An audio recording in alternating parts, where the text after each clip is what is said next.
Hello नमस्कार दोस्तों, स्वागत है आपका मेरे यूट्यूब चैनल ईडीयू ट्री में। दोस्तों, आज लुसेंट इतिहास विषय के सीरीज पर यह 13वां पार्ट है। इससे पहले हमने 12 पार्ट अपलोड कर दिए हैं।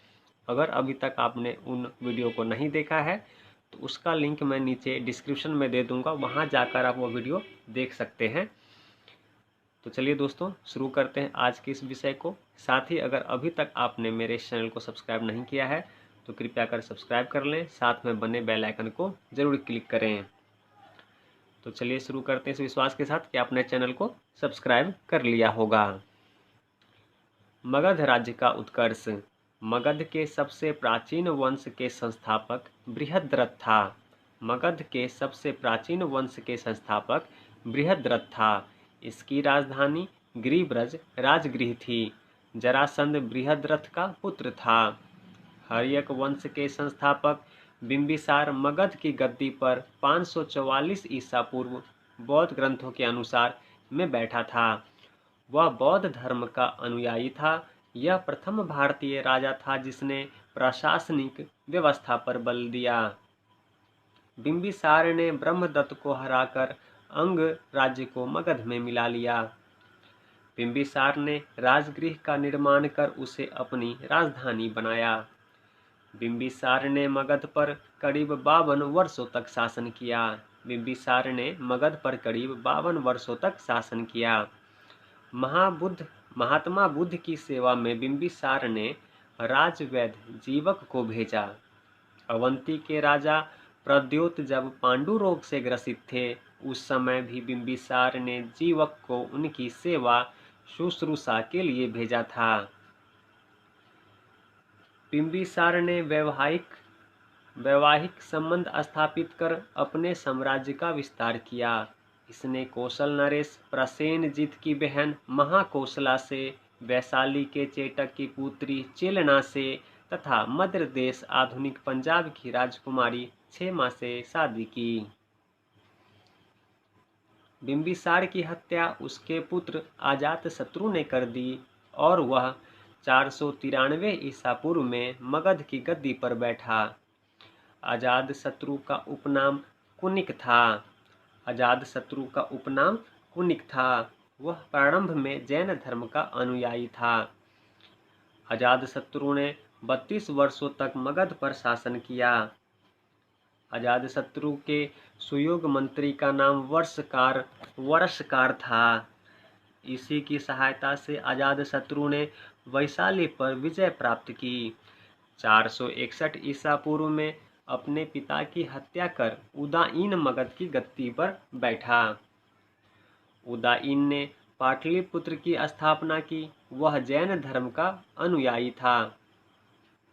हर्यक वंश का अंतिम राजा उदाईन का पुत्र नागदशक था। हर्यक वंश का अंतिम राजा उदाईन का पुत्र नागदशक था। नागदशक को उसके अमात्य शिशुनाग ने 412 ईसा पूर्व में अपदस्थ करके मगध पर शिशुनाग वंश की स्थापना की। शिशुनाग ने अपनी राजधानी पाटलिपुत्र से हटाकर वैशाली में स्थापित की।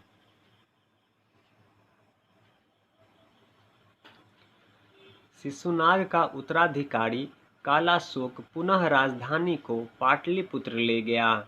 शिशुनाग वंश का अंतिम राजा नंदीवर्धन था। नंद वंश का संस्थापक महापद्मनंद था। नंद वंश का संस्थापक महापद्मनंद था। नंद वंश का अंतिम शासक घनानंद था। यह सिकंदर का समकालीन था। इसे चंद्रगुप्त मौर्य ने युद्ध में पराजित किया और मगध पर नए वंश मौर्य वंश की स्थापना की। सिकंदर का जन्म 356 ईसा पूर्व में हुआ। सिकंदर के पिता का नाम फिलिप था। फिलिप 359 ईसा पूर्व में मकदूनिया का शासक बना। इसकी हत्या 329 ईसा पूर्व में कर दी गई। सिकंदर अरस्तु का शिष्य था। सिकंदर ने भारत विजय का अभियान 326 ईसा पूर्व में प्रारंभ किया। सिकंदर का सेनापति सेल्यूकस निकेटर था। सिकंदर को पंजाब के शासक पोरस के साथ युद्ध करना पड़ा, जिसे हाइडेस्पीज के युद्ध या झेलम का युद्ध, जिसे वितस्ता नाम से भी जानते हैं, का युद्ध के नाम से जाना जाता है। सिकंदर की सेना ने ब्यास नदी के पश्चिमी तट पर पहुंचकर उसे पार करने से इनकार कर दिया। सिकंदर स्थल मार्ग द्वारा 325 ईसा पूर्व में भारत से लौटा। सिकंदर की मृत्यु 323 ईसा पूर्व में बेबीलोन में 33 वर्ष की अवस्था में हो गई। सिकंदर का जल सेनापति था निर्याकस। सिकंदर का प्रिय घोड़ा बाउकेफला था। इसी के नाम पर इसने झेलम नदी के तट पर बाउकेफला नामक नगर बसाया।